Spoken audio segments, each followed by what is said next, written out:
লা ইন আশরাকতা লা ইয়াহবাতান্না আমালুক, হে নবী আপনি যদি শিরক করেন আপনার আমল বাতিল। ওয়ালাউ আশরাকু লাহাবিতা আনহুম মা কানু ইয়ামালুন, তারাও যদি শিরক করে তাদের আমল বাতিল হবে। আমল বাতিল হতেই হবে যদি শিরিক করে। শিরিক সবচেয়ে বড় জুলুম। পৃথিবীর শ্রেষ্ঠ যোগ্য পিতার ভিতরে একটা পিতা হলো লোকমান। তিনি হয়তো নবী না, অথবা নবী, অথবা আও আবদান সালিহান, আল্লাহর একজন নেককার বান্দা। তবে 31 নাম্বার পারা, 31 নাম্বার সূরা, সূরা লোকমানে আল্লাহ তার জায়গা দিয়ে দিয়েছে নামটা। তার নামে একটা সূরাই আছে।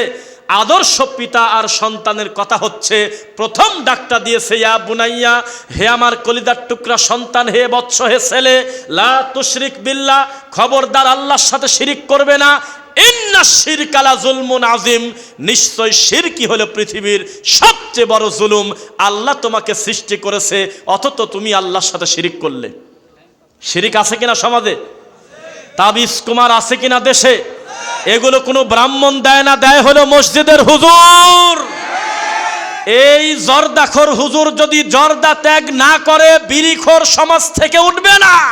উনি জানে না যেই তামাক থেকে হুজুরের জর্দা তৈরি হয়, একই তামাক থেকে সিগারেট গুল হচ্ছে। এরপরে হুজুর খাচ্ছে, নাম দিচ্ছে মাকরু, আর সিগারেটওয়ালাদের বলতেছে হারাম।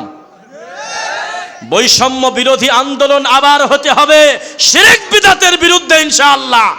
যারা আল্লাহর তাওহীদকে ক্ষতবিক্ষত করেছে, আল্লাহর রাসূলের সুন্নাহ নিয়ে ব্যঙ্গ করে, আবার বৈষম্য বিরোধী আন্দোলন হবে।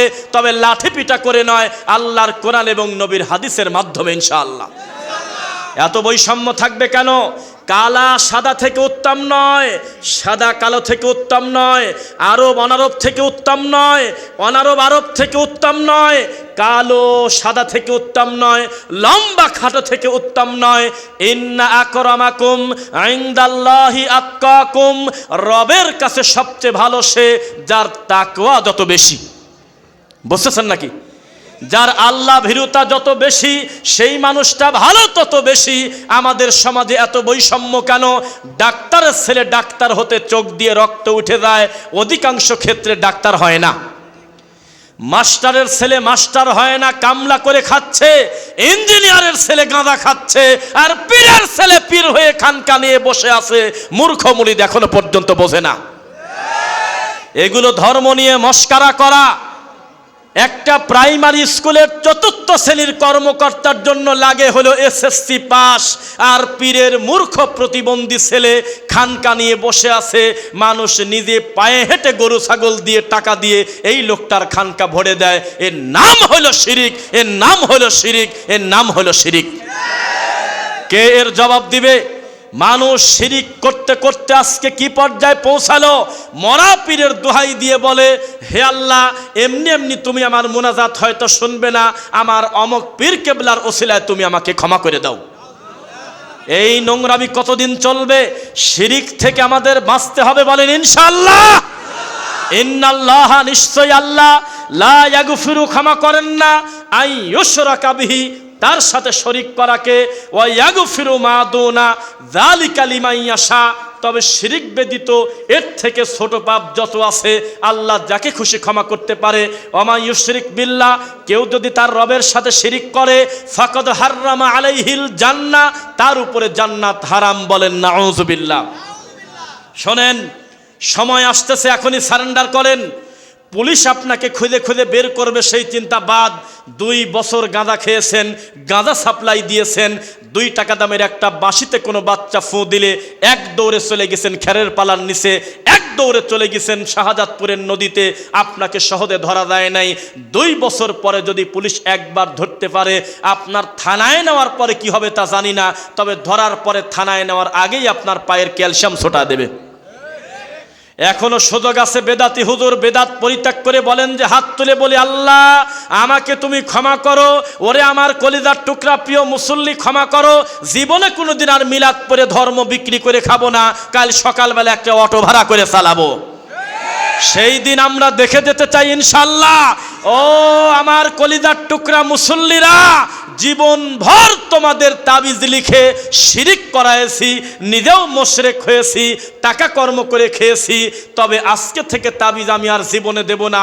যাদের গলায় আছে খুলে ফেলো, প্রয়োজনে আমি মানুষের বাড়িতে ধান লাগায় খাবো, তবু তাবিজ বিক্রি করে ধর্ম বিক্রি করব না। সেই দিন খুব বেশি দূরে নয়, আমাদের বক্তব্যের গতিতে কোরআন সুন্নাহর আলোচনার প্রভাবে কখন জানি বেদাতি বলতে বাধ্য হয়, মরা মাটির দেওয়ার দোয়া মূলত মিনহা খলাকনাকুম না, তোমরা বিসমিল্লাহ আলা মিল্লাতি রাসূলিল্লাহ বলে মাটি দিও। খুব দ্রুত সেই দিন আমরা দেখতে যাচ্ছি ইনশাআল্লাহ। পাবলিক এমন সচেতন হয়ে যাবে, তারা কবরস্থানে গিয়ে জোরে জোরে বলবে, হুজুর কবরের চারপাশে 4টা খুঁটি গাড়তে দেব না, ইখলাস ফালাক নাস আর হলো কাফিরুন, এই নীতি নবী শেখান নাই, পড়তে হবে। হুজুর সব ঠিক আছে, কবরের উপরে খেজুরের ডাল আমরা গাড়তে দেব না, ইনশাল্লাহ সেই দিন আসবে। হুজুর এইভাবে বডিটা পুরাটা শোয়ায়ে শুধু মাথাটা ঘোরায় দিবেন, আমরা মানব না, লোকটাকে পুরাটা কাত করে ডান দিকে দিয়ে দেন, নইলে আমরা মানব না, ইনশাল্লাহ সেই দিন বেশি দূরে নয়। রাগ করতেছেন নাকি? সময় থাকতে সারেন্ডার করেন, বিশ্বাস করেন। ওই সেলা ধরা পড়ছে, সেলা থাকে না নেতারে সেলা, সামসা, সামসা ধরা পড়েছে, সামসার কানে কানে নেতা বলে দিয়েছে, খবরদার পরিস্থিতি যতই খারাপ হোক আমার নাম নিস না, মার যতই দিক আমার নাম নিস না। এরপরেও রিমান্ডে ঢুকে সব বলে দিয়েছে, কিভাবে সিন্ডিকেট করে করে গাঁজা সাপ্লাই দিত, কিভাবে অস্ত্র সাপ্লাই দিত, কিভাবে মানুষের ক্ষতি করেছে। জেল থেকে বের হওয়ার পর বিপদ বাড়ে গেছে, ওই নেতা খুঁজে বেড়াচ্ছে, কয় আমার নাম কইছিস কে, তুই মরে যা, তাতে আমার কি, আমি তো তোর টাকা দিয়ে মানুষ মারতে বলেছি, আমি তো গাঁজা এমনি এমনি দেই নাই, আমি তো টাকার বিনিময়ে দিয়েছি, তুই আমার নাম বললি কি কারণে? আরে বাবা, এটা যদি দুনিয়া হয়, বিচারের মাঠে কোনো টাকা চলবে না, কোনো ঘুষ চলবে না। রব্বুল আলামিনের সামনে এই নিরীহ লোক দাঁড়িয়ে যাবে, আল্লাহ আমাদেরকে নবীর বক্তব্য শোনায় নাই, আমাদেরকে বায়েজিদ বোস্তামির গল্প শোনায়ছে। যেই বায়েজিদ বোস্তামিকে বলা হলো, হে বায়েজিদ আল্লাহ আসে কোন জায়গা একটু খোলাসা করে বলে দাও। বায়েজিদ বললেন, তলাবতুল্লাহ সিত্তিনা সানা, আরে আমিও তো 60 বছর গবেষণা করলাম, খুঁজলাম, শেষ পর্যন্ত তদন্ত করে দেখলাম, ফাইদা আনা হুয়া, 60টা বছরই জ্বলে গেল, মূলত আমি নিজেই তো আল্লাহ। যেই বায়েজিদ বোস্তামিকে বলা হলো যে আল্লাহ কোথায়, নিজের জুব্বার পকেটে তাকায় বলে, এই জামার পকেটের মধ্যে আল্লাহ ভরে গেছে। যেই বায়েজিদকে বলা হতো যে আল্লাহ কোথায়, আপনি কি বাড়িতে আছেন, বায়েজিদ বোস্তামি বলতো, এখানে বায়েজিদ থাকে না, খালি আল্লাহ থাকে। যেই সমাজের মানুষের কাছে সাহাবায়ে কেরামের নাম শুনলে শান্তি লাগে না, সাহাবায়ে কেরামের জীবনী দিয়ে বক্তব্য হয় না, ওয়াজ করনি পাগলের বক্তব্য দিয়ে মানুষ কাঁদে। যেই সমাজের মানুষ ইমাম বুখারীর নাম ভালো করে শোনে নাই, কিন্তু মনসার পাগলের নাম শুনে হু হু করে কাঁদে।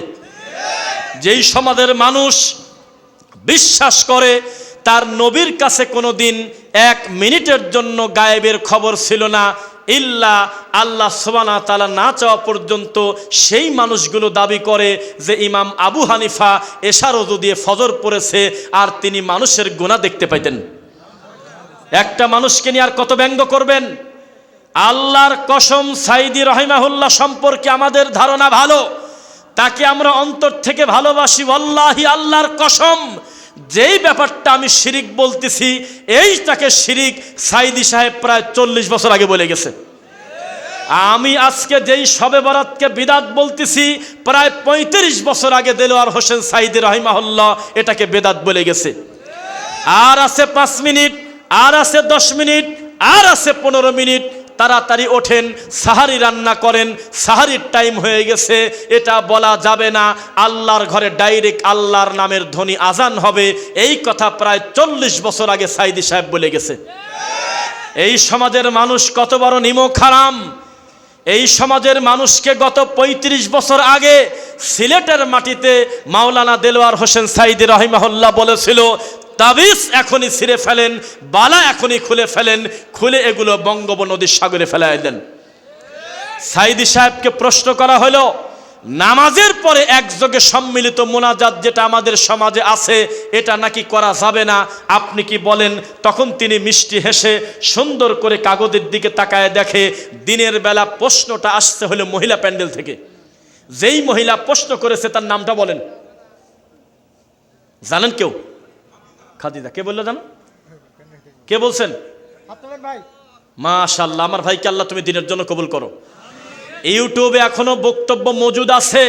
তিনি প্রশ্ন ধরে কি সুন্দর মিষ্টি হেসে বললেন, বাহ, মা বোনদের ভিতর থেকে তো খুব ভালো ভালো প্রশ্ন আসে, জীবন ভালো কথা বলেছেন। নামাজের পরে একযোগে ইমাম মুসল্লি মিলে যেই মোনাজাতটা করি আসলে নবী করে নাই, সাহাবায়ে কেরাম করে নাই।